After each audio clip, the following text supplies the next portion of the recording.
Kain na, kain na! Hoy! Mga 12:30 na. Kain tayo. Pitsan. Sinibi. Mainit ang ulo ko. Paano ba naman naubusan kami ng gas? Tapos pagdating doon sa bilihan, suki namin ng mahigit 10 taon, ayaw na tanggapin yung gas. Yung tangki nila, luma na daw. Kailangan palitan ng bago. Tangina. Tayo kasi galing sa inyo yan. Dapat responsibilidad nyo. Hindi may dagdag daw. Nagdagdag pa kami ng swapping fee daw.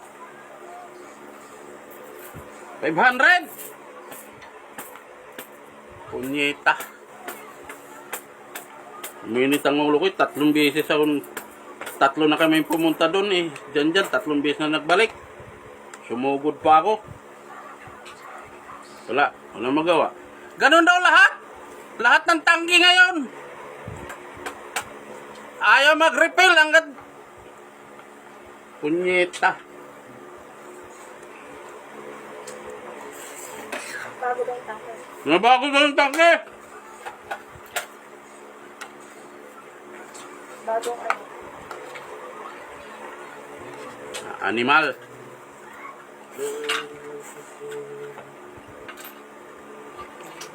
Makunat pa itong atay balonan.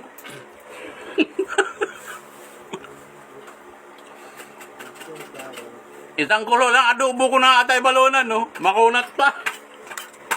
Gutom na eh. Asa na yung sili ko isa? Na isang nakuha kong hinog na tanim ko.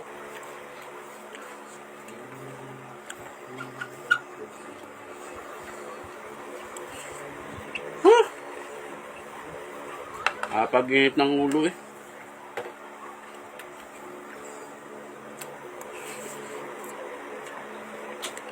Lahat daw tangki ngayon, mga outlet. Ewan ko kung buong Pilipinas o dito lang sa Laguna o sa Kabuyao lang.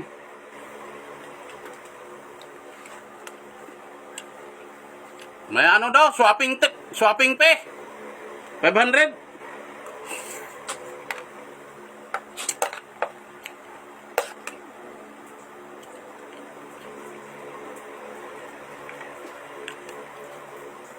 Mag-comment kayo kung totoo ba yun. Buong Pilipinas daw. Hindi.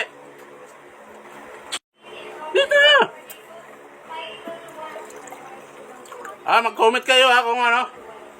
Taga saan kayo? Saan banda sa inyo? Saan banda sa Pilipinas kayo? Ganun ba talaga? May swapping fee sa tangke. Tangke ng gasol.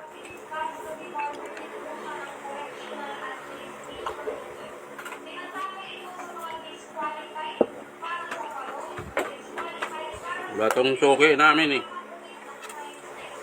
Mahigit 10 taon na kami nag-ano sa kanya eh.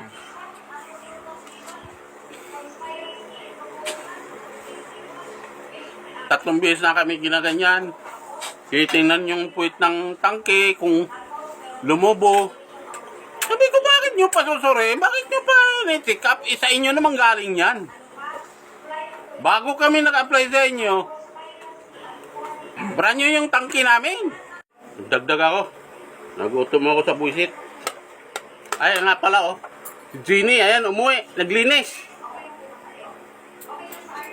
Ayan oh. Umuwi. Wala nang pambayad dun sa boarding house. Umalis sa trabaho niya.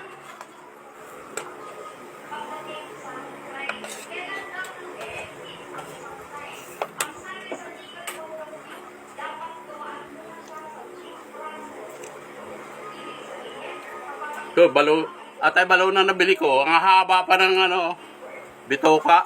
Ang mahal pa naman. 180 isang kilo. Tapos may kasama pang bitoka mahaba.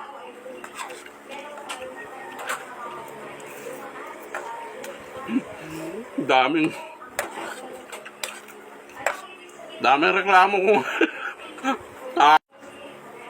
Ay, nakalimutan. Ako pala ang pumili. Ako pala nagpili. Hindi ko napansin. Hindi ko napansin na may kasama pala. Mahabang bituka.